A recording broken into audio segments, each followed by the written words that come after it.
Assalamualaikum warahmatullahi wabarakatuh. Bagaimana kabar kalian hari ini anak-anak? Semoga kalian dalam keadaan sehat. Pada kesempatan ini kita bertemu kembali dalam pelajaran IPA kelas 8 bersama saya, Bu Ika Rahmania.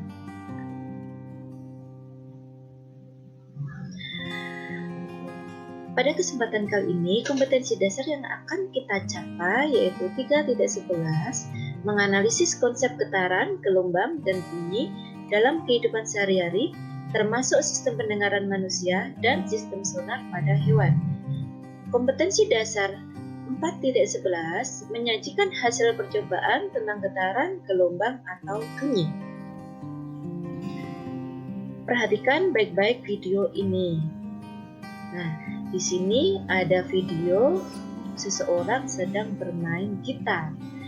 Dawainya dipetik sehingga akan menimbulkan getaran. Nah, getaran di sini nantinya akan bisa menimbulkan bunyi. Perhatikan baik-baik video ini. Nah, di sini ada video seseorang sedang bermain gitar.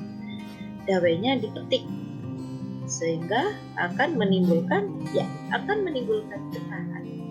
Nah, getaran di sini nantinya akan bisa menimbulkan bunyi. Perhatikan baik-baik video ini. Nah, di sini ada video seseorang sedang bermain gitar. Dawainya dipetik. Materi kita kali ini yaitu getaran. Dari dua video di sini kalian bisa melihat bahwasannya ada bandul yang bergetar, kemudian ada pegas yang bergetar. Tujuan pembelajaran kita pada kesempatan ini yang pertama, menjelaskan pengertian getaran, yang kedua, menyelidiki besaran-besaran pada getaran bandul atau pegas, yang ketiga, menganalisis hubungan besaran-besaran pada getaran bandul atau pegas, dan yang keempat, menganalisis konsep getaran pada pendengaran manusia dan sistem sonar pada hewan. Getaran. Apa itu getaran? Nah, di sini ada gambar bandul. Getaran adalah gerakan bolak-balik secara periodik melalui titik keseimbangan. Namanya bolak-balik berarti mulai dari titik awal kembali ke titik akhir. Melalui titik keseimbangan. Titik keseimbangan yang mana? Yaitu posisi saat benda yang bergetar dalam keadaan diam jika tidak ada gaya yang bekerja pada benda tersebut. Getaran di sini bisa ditimbulkan karena benda tersebut mendapatkan gaya.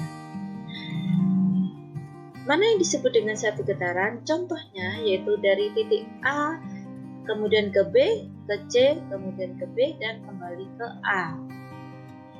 Kemudian ada 3/4 getaran, contohnya yaitu mulai dari titik B, ke C, ke B, kembali ke A.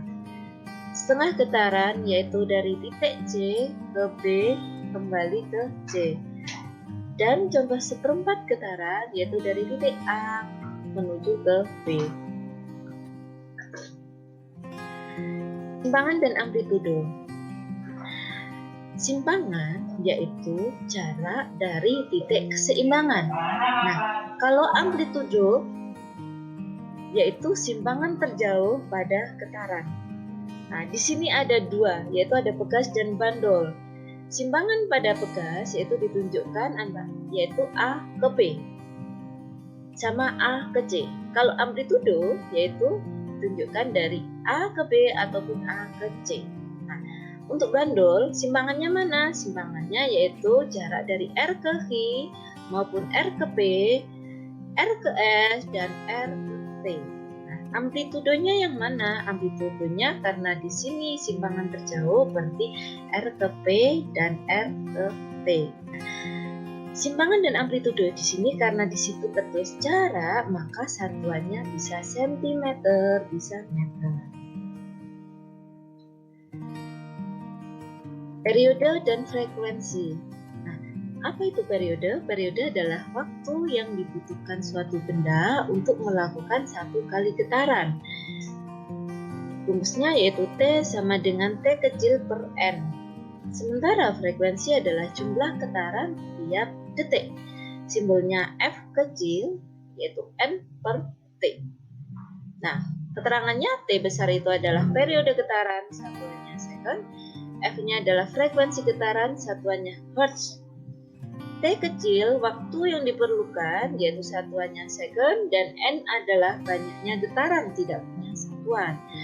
Kalau kalian perhatikan dua persamaan ini, periode dan frekuensi, di sini bisa disimpulkan bahwasanya periode itu adalah seperfrekuensi atau frekuensi yaitu seperperiode. Bagaimana kaitan getaran pada proses mendengar? Proses mendengar itu diawali dengan suara yang ada di sekitar kita itu berupa getaran atau gelombang, kemudian ditangkap oleh telinga bagian luar, kemudian diteruskan ke dalam telinga bagian gendang telinga. Kemudian dari gendang telinga sudah bergetar, maka diteruskan ke tulang pendengaran. Tulang pendengaran akan memperkuat getaran dan mengirimkannya ke telinga bagian dalam.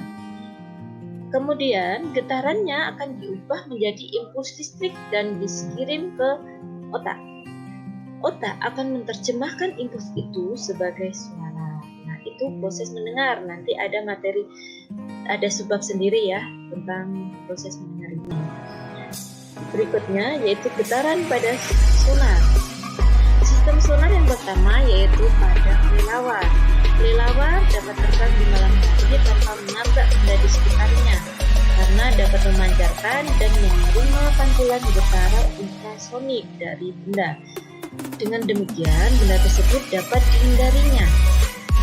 Kelelawar juga menggunakan getaran ultrasonik untuk berburu mangsa, sedangkan burung hantu dan lalat mampu menangkap getaran ultrasonik tersebut dari kelelawar sehingga hewan ini dapat menghindari getaran dari kelelawar. Berikutnya yaitu getaran pada sonar. Berikutnya sistem sonar pada lumba-lumba. Lumba-lumba hidup di perairan dalam dengan pencahayaan yang kurang. Nah, sehingga lumba-lumba tidak mengandalkan mata untuk mencari makanannya. Lumba-lumba mempunyai sistem yang memungkinkan untuk berkomunikasi dan menerima rangsang, yaitu disebut dengan sistem sonar.